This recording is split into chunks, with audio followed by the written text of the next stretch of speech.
कल की कहानी। कुशाल नगर के सभी लोग बहुत मजे से अपनी जिंदगी जी रहे थे, लेकिन फिर एक दिन उस गांव में टैटू वाली चुड़ैल आ जाती है। वो चुड़ैल लोगों को मारकर उनके खून से अपने शरीर का एक टैटू बना लेती थी। विशाल, तुम मुझे इतनी दूर क्यों लेकर आए हो? ये जगह बहुत ही सुनसान है। मैंने सुना है हमारे गांव में एक टैटू वाली चुड़ैल आई है जो लोगों को मार कर उनके खून से अपने शरीर पर टैटू बना लेती है। मुझे बहुत डर लग रहा है। चलो यहाँ से चलते हैं। नैना, तुम बड़ी बेवकूफ हो, इसीलिए तुम लोगों की बातों में बड़ी जल्दी आ जाती हो। चुड़ैल वुड़ैल कुछ नहीं होते, ये सब लोगों के मन का वहम है। लेकिन तभी वही पास के पेड़ के ऊपर बैठी टैटू वाली चुड़ैल विशाल के बात सुन लेती है और नीचे उतरकर विशाल के सामने आ जाती है। चुड़ैल को सामने देख विशाल की सिट्टी पिट्टी गुल हो जाती है। देखा विशाल, तुम्हें चुड़ैल का मजाक नहीं उड़ाना चाहिए था। तुम्हारी बात सुनकर ये चुड़ैल नाराज हो गई। अब ये हम दोनों को नहीं छोड़ेगी। तुम ठीक कहती हो नैना, मैंने बहुत बड़ी गलती कर दी। चुड़ैल जी, मुझे माफ कर दीजिए। मैं दोबारा कभी चुड़ैलों का मजाक नहीं उड़ाऊंगा। हाँ चुड़ैल जी, हमें जाने दीजिए। लेकिन चुड़ैल उन दोनों को नहीं छोड़ती। उसके बाद चुड़ैल दोनों की गर्दन काटकर उनके खून से अपने शरीर में एक टैटू बनाकर वहां से चली जाती है। इस तरह चुड़ैल कुछ दिनों में बहुत सारे लोगों को जान से मार देती है। धीरे धीरे उस टैटू वाली चुड़ैल का खौफ पूरे गांव में फैल जाता है। फिर एक दिन, कोमल, तू इतना तैयार होकर कहाँ जा रही है? मैं आज अपनी सहेली विशाखा के साथ फिल्म देखने जा रही हूँ। अरे, तेरा दिमाग खराब हो गया है क्या? बाहर टैटू वाली चुड़ैल घूम रही है और तू फिल्म देखने की बात कर रही है? नहीं नहीं, मैं तुझे कहीं नहीं जाने दूंगी। चल सीधी तरह घर बैठ।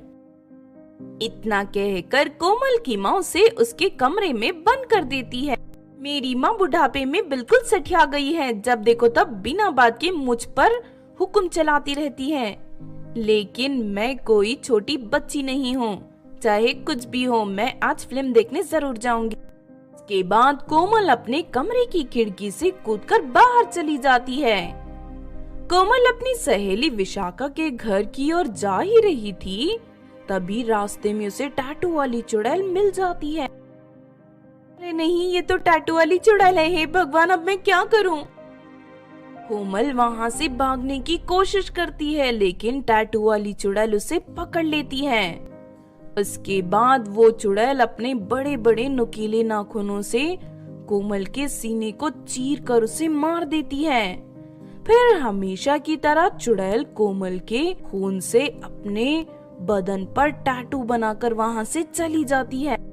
इस तरह कुछ ही दिनों में चुड़ैल गांव के बहुत सारे लोगों को मारकर उनके खून से अपने शरीर के ढेर सारे टैटू बना लेती है। अचानक इतने सारे लोगों के मरने से सभी गांव वाले घबरा जाते हैं और मदद के लिए तांत्रिक के पास पहुंच जाते हैं। चुड़ैल से बचने का सिर्फ एक ही रास्ता है। तुम सभी लोगों को अपने हाथों में शैतान का टैटू बनवा लो। ऐसा करने पर वो चुड़ैल तुम्हें नहीं मार पाएगी। तांत्रिक की बात मानकर सभी गांव वाले अपने हाथों में शैतान का टैटू बनवा लेते हैं। फिर अगले दिन जैसे ही वो चुड़ैल गांव में आती है, तो लोगों के हाथों में शैतान का टैटू देख घबरा जाती है। इन लोगों ने तो अपने हाथों में शैतान का टैटू बना लिया है। अब मैं इन लोगों को नहीं मार सकती। तभी गांव वाले मिलकर चुड़ैल को घेर लेते हैं और उसे रस्सियों से बांध देते हैं। इस चुड़ैल की सारी शक्तियां इसके शरीर में बने हुए टैटू में छुपी हुई हैं। इसे मारने के लिए इसके शरीर के सारे टैटू को मिटाना होगा। तुम लोग इसे कसकर पकड़ लो। इतना कहकर तांत्रिक नदी से एक बाल्टी पानी भर के ले आता है। उसके बाद टैटू जमीन की थोड़ी सी मिट्टी उस पानी में मिलाकर मंत्र पढ़ते हुए उस पानी को चुड़ैल के शरीर में डाल देता है। तभी चुड़ैल के शरीर में बने सारे टैटू गायब हो जाते हैं और वो जलने लगती है। थोड़ी देर के बाद चुड़ैल का साया राख बनकर हवा में उड़ जाता है। इस तरह हमेशा के लिए टैटू वाली चुड़ैल खत्म हो जाती है। फिर सभी गांव वाले उस तांत्रिक का शुक्रिया अदा करते हैं और अगले दिन से सभी लोग। तो आपने देखा दोस्तों टैटू वाली चुड़ैल की कहानी।